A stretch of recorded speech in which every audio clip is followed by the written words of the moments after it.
જે રાજકોટ મહાનગરપાલિકાની આરોગ્ય શાખા દ્વારા વિવિધ આરોગ્ય કેન્દ્ર ઉપરાંત પીડીયુ પેકેજ ખાતે જે નોંધાય છે, જે મુજબ રોગચાળાના IHIP મુજબ આંકડા જોવા જઈએ તો મેલેરિયા અને ડેન્ગ્યુના 1 કેસ નોંધાયેલો છે। આ ઉપરાંત શરદી ઉધરસ અને 1082 જેટલા કેસ અને તાવના જે છે 773 જેટલા કેસ નોંધાયેલા છે। આ ઉપરાંત જોવા જઈએ તો ઝાડા ઉલટીના 156 અને ટાઇફોઇડના 2 કેસ ગત સપ્તાહે નોંધાયેલા છે।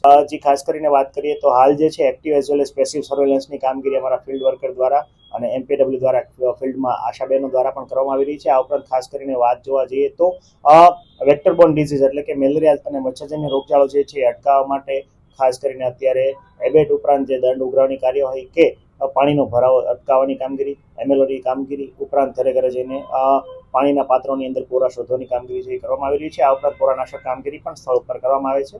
આ ઉપરાંત ખાસ કરીને જોવા જઈએ તો હાલ જે છે વાયરલ ઇન્ફેક્શન અથવા ફ્લુ લાઇક સિમ્ટમ્સ છે એ બાબતે પણ મેડિકલ ઓફિસર દ્વારા સારવાર જે છે એ બાબતે સઘન સારવાર જે છે મળી રહે। આ ઉપરાંત સઘન સર્વેલન્સ છે ફિલ્ડની અંદર જે છે એ રૂટીન સર્વેલન્સની સાથે સાથે કરવામાં આવી રહી છે।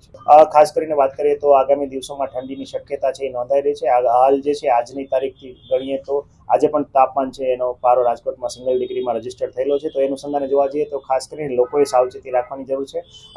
બિનજરૂરી સવારે અથવા સાંજે છે એ બહાર નીકળવાનું ટાળવું જોઈએ અને બહાર જવાનું થાય તો ગરમ વસ્ત્રો પરિધાન કરીને જ બહાર નીકળવું જોઈએ। આ ઉપરાંત જોવા જઈએ તો ગરમ વસ્ત્રો ઉપરાંત સ્કાર્ફ, મફલર વગેરેનું જે છે ટોપી વગેરે જે છે ગ્રહણ કરીને જ બહાર જવું જોઈએ। ખાસ કરીને વયોવૃદ્ધ લોકો અને બાળકો જે છે એમને સાંજના અથવા ઠંડીના સમયે વહેલા જે છે બહાર જવાનું ટાળવું જોઈએ।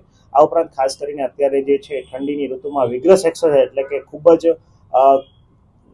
સખત કહી શકાય એવો પરિશ્રમ જે છે એ ટાળવો જોઈએ। આ ઉપરાંત જોવા જઈએ તો લોકોએ જે છે એ અત્યારે ઋતુગત ફળોનું સેવન અને રોગપ્રતિકારક શક્તિ વધે એવા ફળ ફળાદીનું સેવન જે કરવું ખૂબ હિતાવહ છે। આ ઉપરાંત બહારના ખાદ્ય ખોરાકો જે છે એ ટાળવા જોઈએ। આ ઉપરાંત જોવા જઈએ તો ખાસ કરીને હાઈ કેલરી એટલે કે જેમાંથી શક્તિની માત્રા વધારે મળે તેવો ખોરાક એટલે કે ખાસ કરીને ચીકી ઉપરાંત અત્યારના જે શાકભાજી અથવા સ્વીટ છે એ ફળોનું જે સેવન છે ખૂબ કરવું હિતાવહ છે।